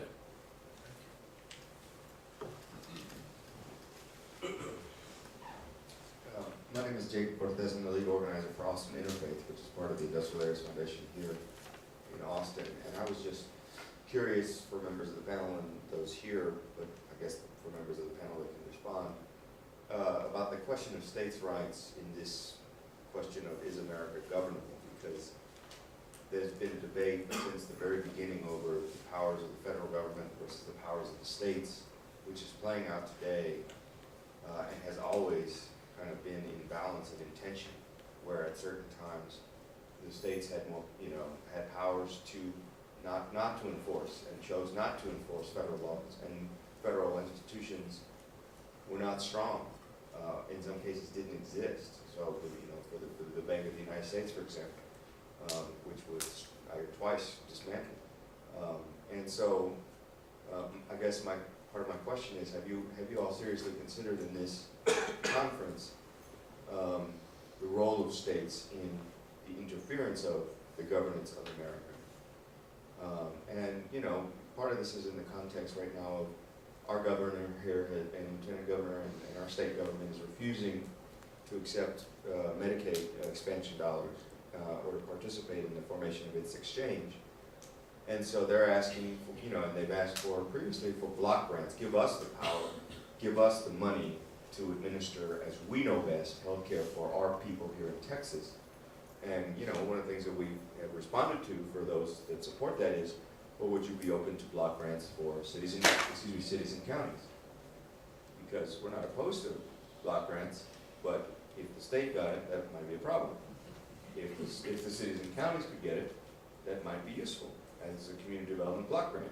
So for example, I guess that's kind of a question for you all in this conference is, to answer your question with a question. Is America governable, and the role of the states in that? Because I think a lot of the focus I've heard today and last night at dinner was about the Congress and the President, and I think that the states have a major role in the interference of the governance, but also in the hope of the governance of the U.S. As I walk to the next person, I'll simply point out that Heather Gerken published an extraordinary interesting article in the Yale Law Journal called Uncooperative Federalism, as a complement to the usual emphasis on cooperative. I can't hear you. I have a question for Jim, and I thought your presentation was really fascinating. I was hoping you might, be able to say something about the relationship between deliberation and negotiation. One of Jenny's very interesting observations earlier was the strengths of legislatures in integrative negotiation that come as a result of repeat players and relationships that are established over time. Those are features that must be absent from the deliberation in the groups that you're looking to. And I does that matter? I just, your thoughts on that. At this point, we've had 3 comments. Did anybody on the panel want to say anything? About this, about that? About any 3 questions? Let me respond to that last one. Sure, go ahead. So, Then I'll respond to your response. I will respond to your I'm going to respond, go ahead. negotiation is something, my interest is to get, is to represent the considered judgments of a population. So, and one of the things that comes up in the literature on juries and other kinds of areas where groups have to come to an agreement is that's where you get movement towards the extremes that Sunstein finds. He calls it polarization, which is a funny name for it. But in any case, you can see the social pressure will have an effect. I'm interested in getting the considered judgments of a population, which means I collect the results at the individual level in confidential questionnaires.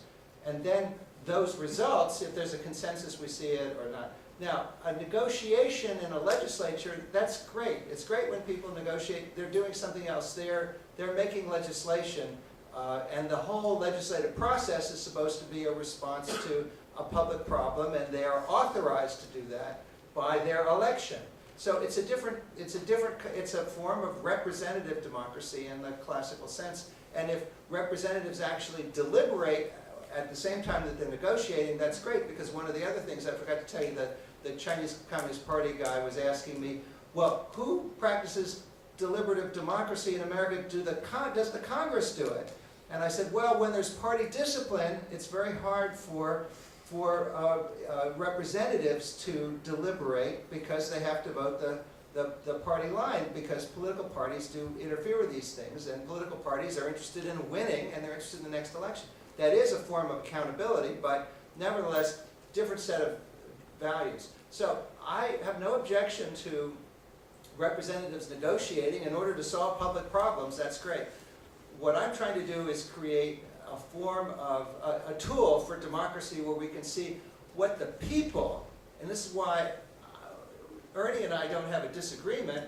Ernie and I are both trying to empower and tap into the wisdom of ordinary citizens, and there are different ways of doing that. I'm just saying one of the tools should be a scientific and representative process. There are other tools of organizing for provide a countervailing force for an issue, or to get an issue on the public agenda, all kinds of things that are quite useful. But it's for a certain purpose of representing the considered judgments of a public that I set it up this way.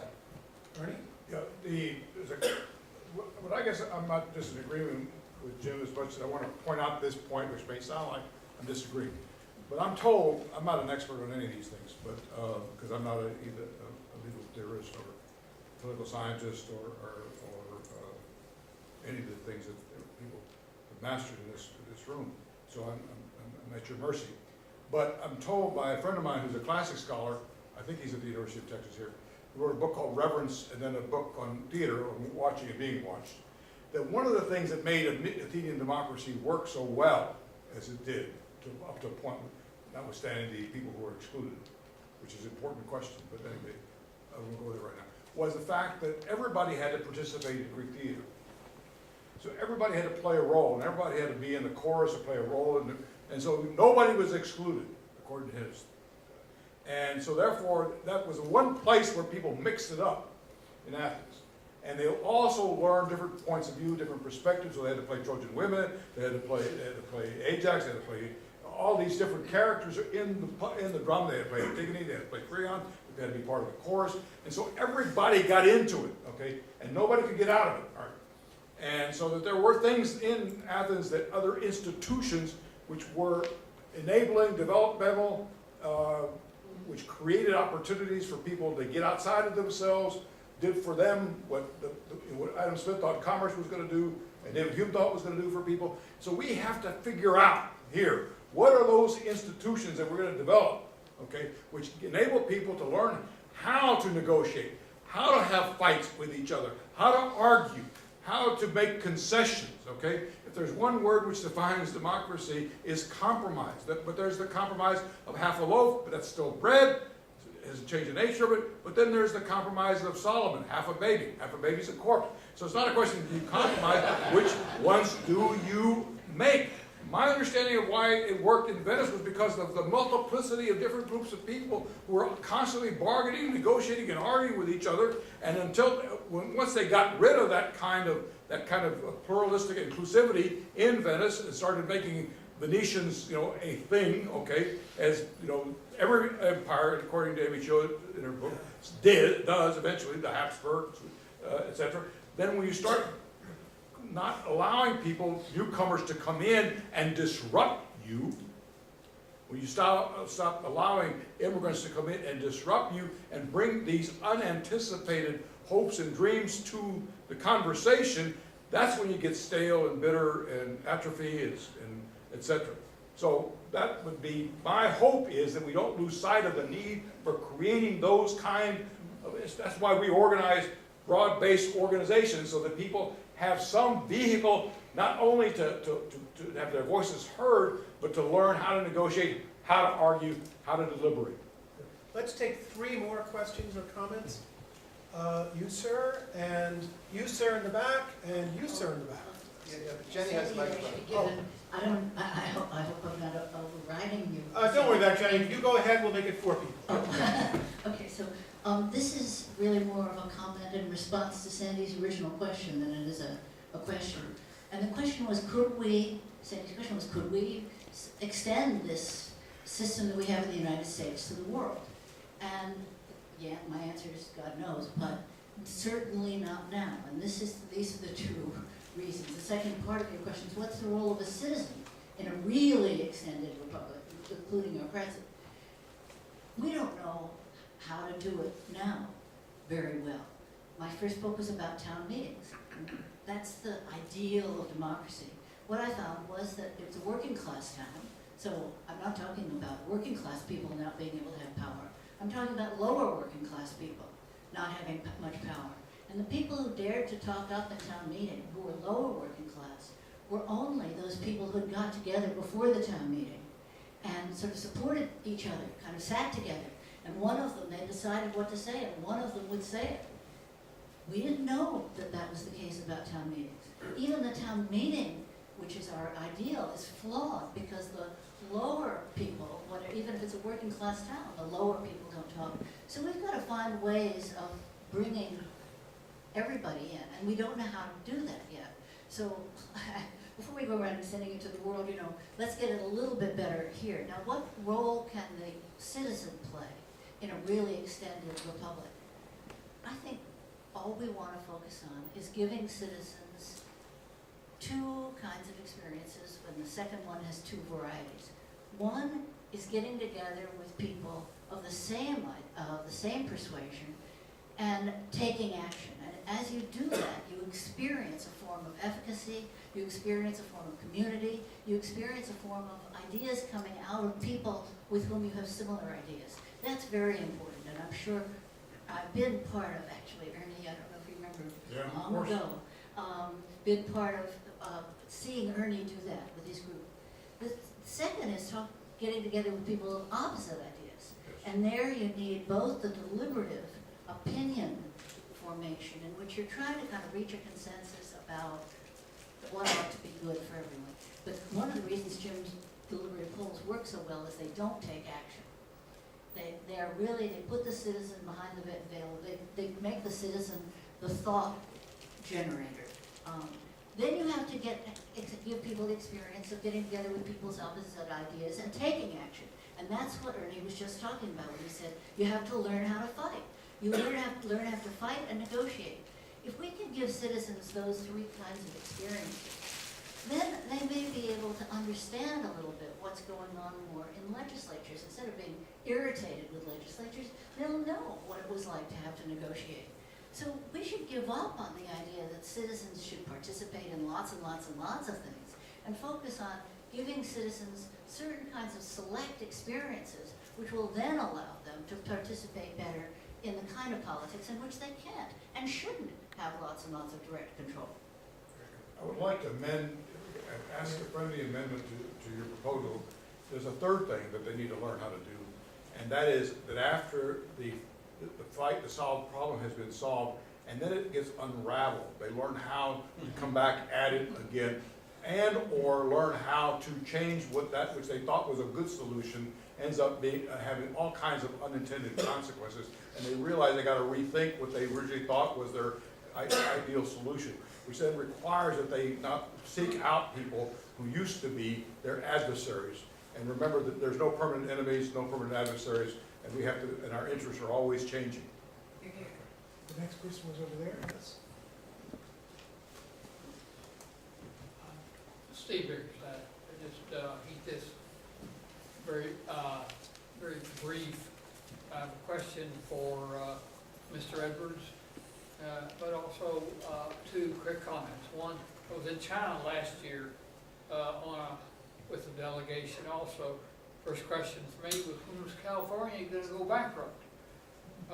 I didn't have an answer for that one either, but it's amazing how much what we're doing in this country is watched by people in other countries.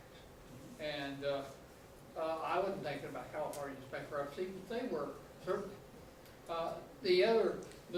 The question for Mr. Edwards was this: if I understood correctly earlier, you distinguished between legitimacy of process on the one hand and the concern over substantive result.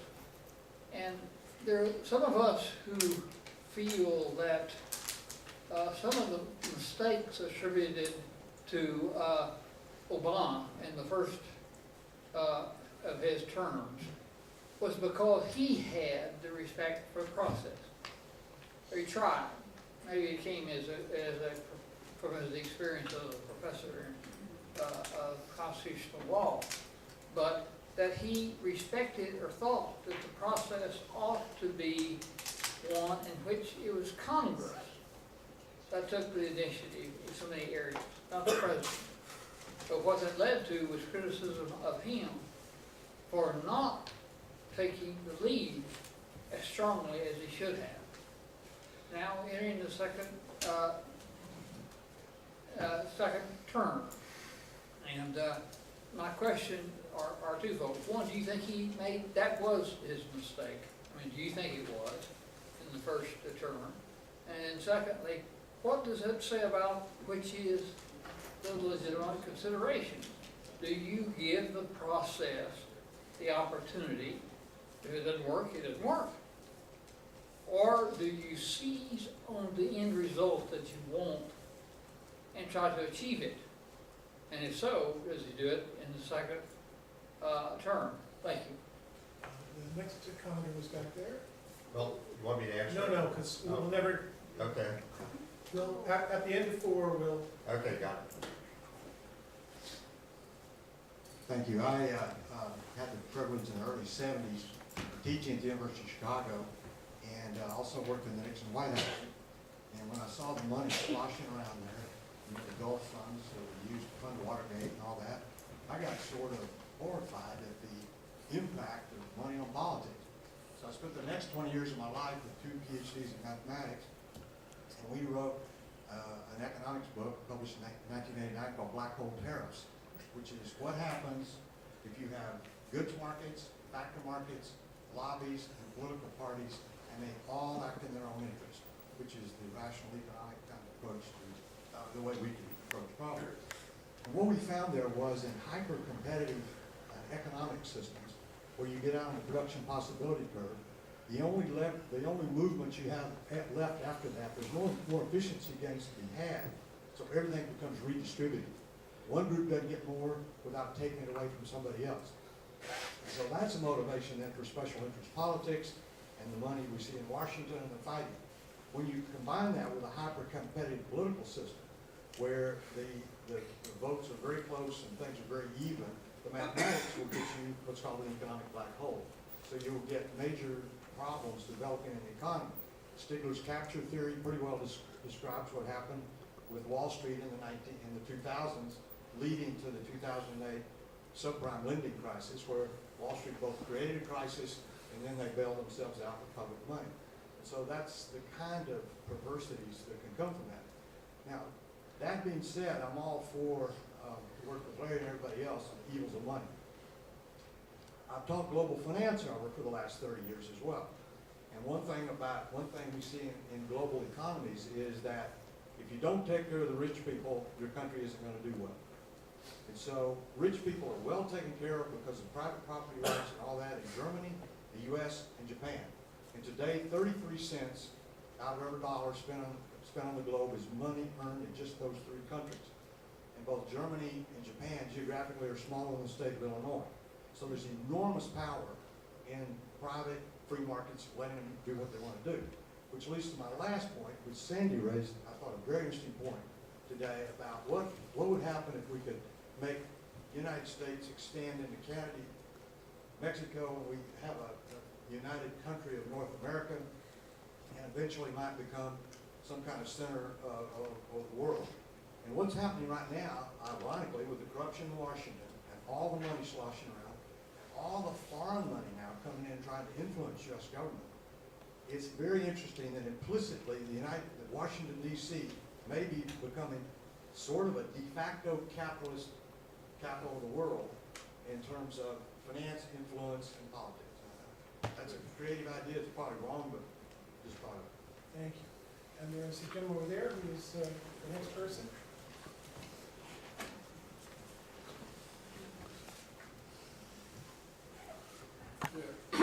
Yes, I'm pleased to see that the question of why the question was asked. And I think that part of the answer to that is that it could be that it's a question of sociological problems and not so much governmental problems that the United States is facing. Personal case in point from this institution here is that 2 years ago, John Hughes spoke out here, and the Federalist Society types who brought him here violated the Texas Deceptive Trade Practices Act and the University of Texas's own student financial practices rules to do that. And when I brought these violations of law to the attention of Dean Sager and to Attorney President Powers, I didn't get the courtesy of a response. I don't think there's anybody here from the law school who's going to pick that one up. But Congressman Edwards, I got one for him, and there's a different question of sociology going on there and sociological failure, and that is, why were so many of your Republican colleagues so hell-bent on a line item veto when they knew that A, it was unconstitutional, B, it wouldn't work, and C, it would come back to bite them in the ass the next time there was a big electoral shift? There's some sort of deep sociological malady that I think was driving that. And do you have any insight into why that was? Mickey, you have two questions to respond to. Yeah. What would you like to say to either one of them, or both? Well, on the first one, actually what I said was that constitutional government is about process as well as policy. I actually like the fact that President Obama thinks that process matters, that the democratic process of negotiation and compromise works. I mean, he was attacked, but he was attacked by people on the left who thought, no, your job is to ram through what the results we want. And I'm quite happy to have no president of either party who thinks it's his job to just try to trample the opposition. You know, the constitutional system that we have requires a deliberative process. It requires negotiation. It requires compromise. There are 310 million people of us. It's a very diverse nation. You know, we have lots of different backgrounds, experiences, and so forth. So, you know, I'm quite, you know, maybe this makes me really weird, and probably I am, but I'm quite happy if I get a fair opportunity to and this is going to actually go into the next question, but if I have a fair opportunity to argue for the point of view that I believe in and that I want to prevail, and if I lose, and it was a fair process, we had hearings, we had deliberation, we had a chance to present our view, have it considered and debated and voted on, and I lost, I'll live with that. I'll live with that. And you know, maybe next time I'll succeed. But the idea that the president was not a good president because he wasn't just doing everything he could to trample the opposition, you know, I think was ludicrous, you know, in a democratic system of government. Secondly, about the line item veto, and the first answer leads into this one. The line item veto is clearly unconstitutional for all the reasons you said. Number one, it's unconstitutional. Number two, it wouldn't work. Number three, you know, hey guys, you know, hard to imagine, but sometime there might be a Democrat in the White House. You know, all that went over their heads. But why, it is interesting to ask why they were so strongly pushing for a line item veto. It was because for over 40 years, the other party had controlled the Congress. The only office that the Republicans seemed to be able to capture was the presidency. The Democrats who were controlling the Congress, a little bit under Tip O'Neill, but very much under the Texan Jim Wright, used closed rules to prevent the offering of amendments so that Republicans were shut out of the deliberative process that I was just talking about. Their bills could not be considered, their amendments could not be considered, and that's why they kind of, I think unconstitutionally, and I opposed it, but said we have to change the system so at least the Republican who's in the White House, you know, will have some ability to advance our beliefs, because we're not getting a fair shake in the Congress. So that's what drove them, and it ultimately led to the moderates in the Republican Party, not the conservatives. The moderates electing Newt Gingrich to be their leader because he was willing to stand up, you know, and demand the right of Republicans to be heard. Now, I think that was a terrible travesty, but that was the reason for it. Jocelyn, you want to say on this particular issue? Well, I want to, the issue of transition versus change. Dysfunction. Yeah. How do you know that you're in dysfunction as opposed to just a period of transition? Well, it's interesting because, you know, historically we've been in cycles of hyperpolarization. If you track the degree of congressional polarization, it's not a steady increase. It varies over time. Mm-hmm. And there are some important political science work that correlates it with income inequality. That is, income inequality rises, polarization rises. So income, and Madison predicted this. He said the chief cause of faction was differences in property, I think is how he put it. How did we get out of those cycles? Well, we had depressions, great recessions. So hopefully we'll find another way to counteract the income inequality other than going into an economic decline. Let's hope so. Another group, you had something you want to say, Ned, and then you, and then you. That's the group. Thanks. Jim, as you know, I'm a big fan of the deliberative polling idea, and you mentioned trying to apply it to the congressional debt legislation issue, and I think that would be great, but the question that I have about that, which I think ties into the theme of the conference as a whole, is what would Congress do with it? And, you know, I can imagine it falling on deaf ears, and I mean, if the you know, the Simpson-Bowles Commission can't go anywhere and the Rivlin-Domenici Commission can't go anywhere, would a deliberative poll that said, here's our solution to our fiscal crisis, what would Congress do? And if Congress put in sequestration as a way to, you know, go on autopilot if it won't adopt a commission proposal, you know, it might prefer the autopilot to what the deliberative poll wanted to do. So I guess my question is, I know it might not be a vehicle for governmental action, but what's the translation between the good ideas that come out of the poll into governmental action? And then just quickly on the applying it to the Electoral College. I mean, I think one thing public opinion research has shown is that a strong supermajority of the American populace would like to get rid of the Electoral College, and that's been true from the 1960s pretty consistently all the way to the present. So I think a deliberative poll would probably confirm that, and yet we're incapacitated as a nation to effectuate that will. So that's again a problem of translating public opinion into public will. Can I respond to that? I'll let more people talk, yeah. So I'm really, really interested in the same deliberating questions that we've been talking about all afternoon, basically. Well, I'm wondering about a slight clarification on what we've been talking about as we speak about deliberation.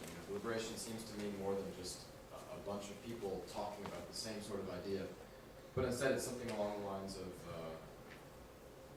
everybody comes to a discussion without preconceived ideas and looks through every possible option and comes up with the best one, not the one that they thought was right to begin with, but the one that's actually the best.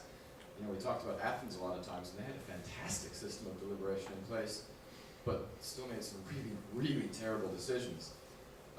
So I guess what I'm wondering is, for a system like the deliberative polling to work, are we good enough at thinking the way we need to think of deliberation as a search for the right answer rather than a fight or a battle?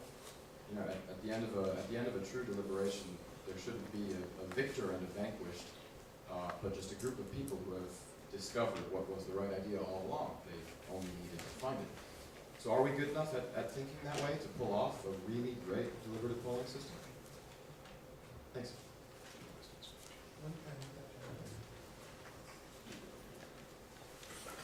Yeah, I wanted to pick up on the theme of translating things into action. First of all, I want to thank Professor Levinson for this great conference. My only regret is actually that there's only a few dozen people here instead of a few thousand, quite frankly, even though that would have blown your budget. So, but in terms, you know, the thing I'm taking away from this conference is, in terms of the challenges that we face, we've got a pretty big consensus on challenges that we face. And I want to pick up on some of the things that were brought up here in terms of, we actually have processes that we could use to develop consensus solutions for many, maybe not all, but maybe many of these challenges. And to me, you know, when thinking about out of the box, there's two big boxes which we haven't examined yet so far throughout this entire conference, which is the Republican box and the Democratic box. And the issue is, if you actually got a group of citizens to come together and say, hey, we can agree on all of these solutions, why is an alternative to the Republicans or Democrats not a viable way to do that? Now, most people would say, you know, a third party is just really hard. It's just too hard, given the system that we've got.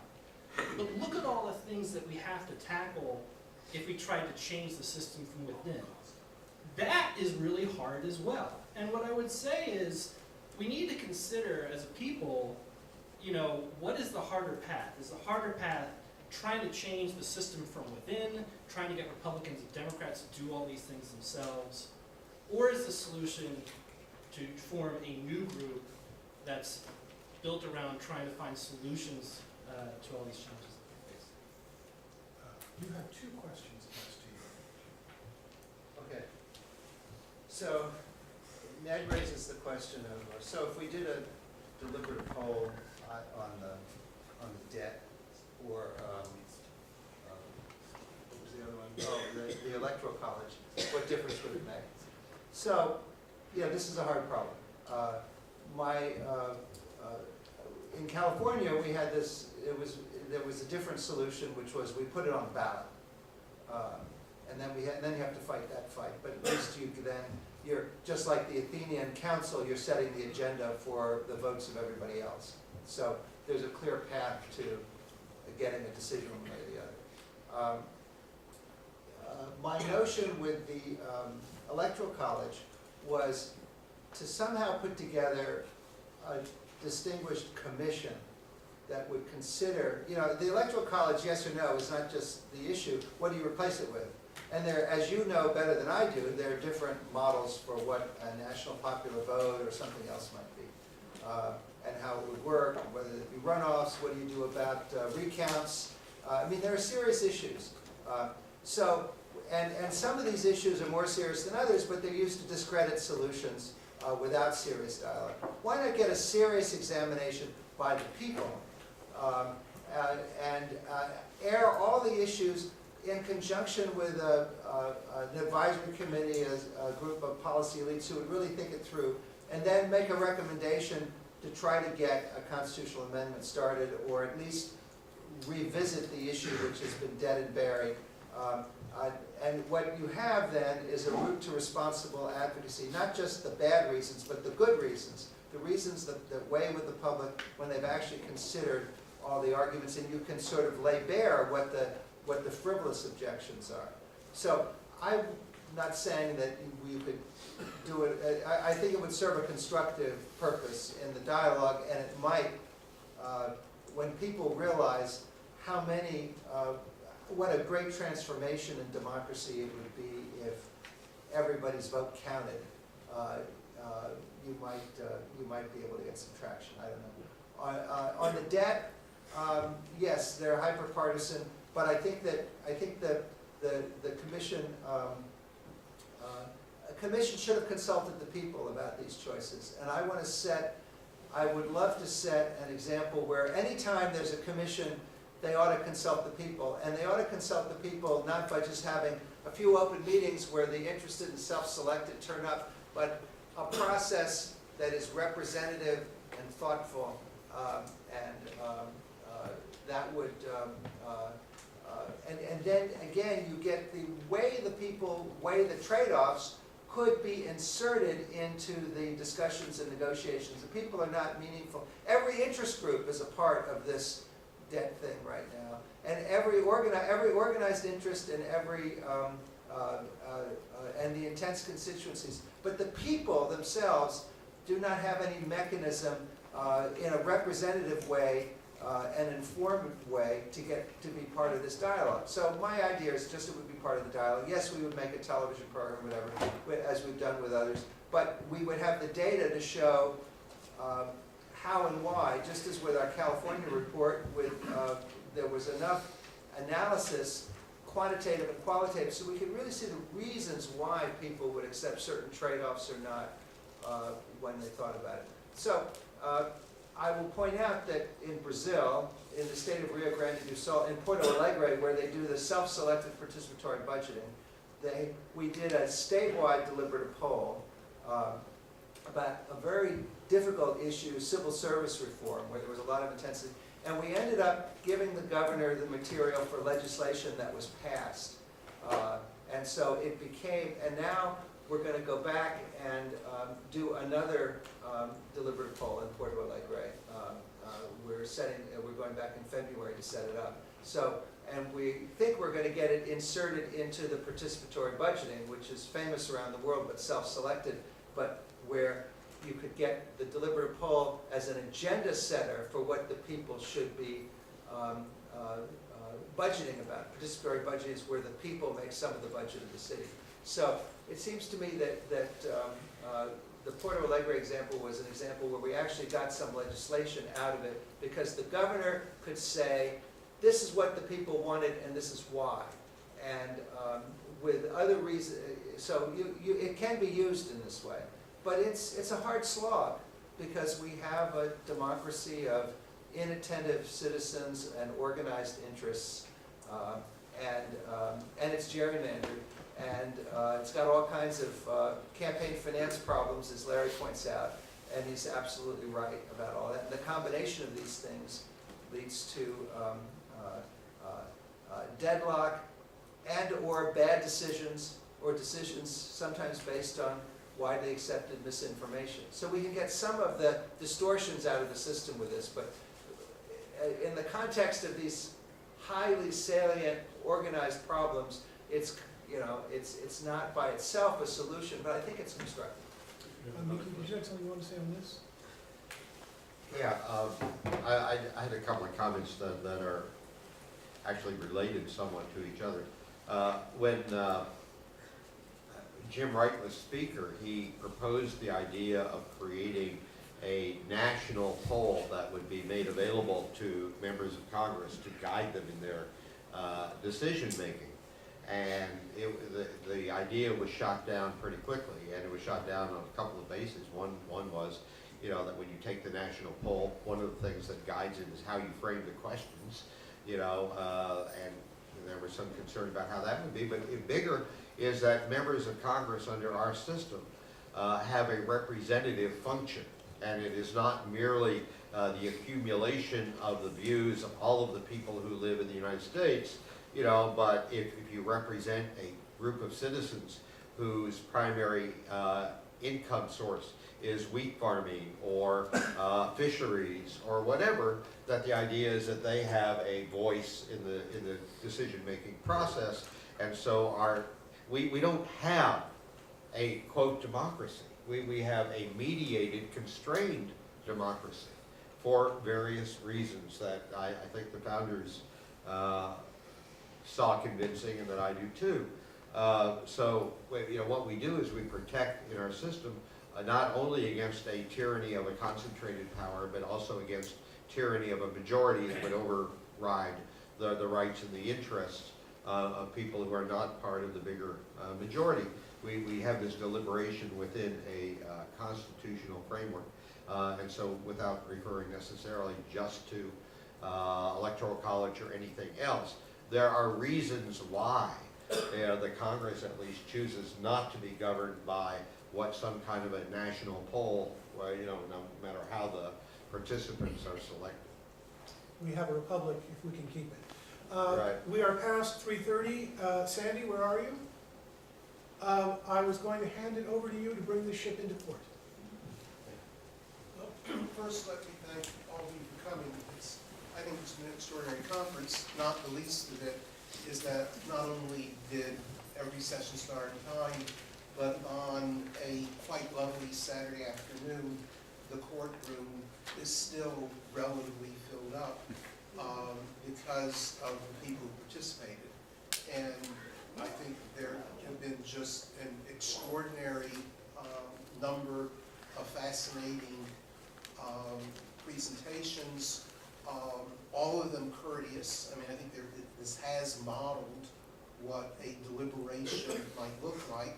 For better or worse, there are no decisions that are come out of it. There aren't even going to be proposals or a book coming out of it, but it's still always an interesting exercise to bring people who do have some quite fundamental disagreements together to show how civil dialogue is possible. So I'm again grateful to my dean, Farnsworth, for financing this, for the people that have come from far and wide to participate in it, and for you for attending it. And let's all give Sandy a thank you.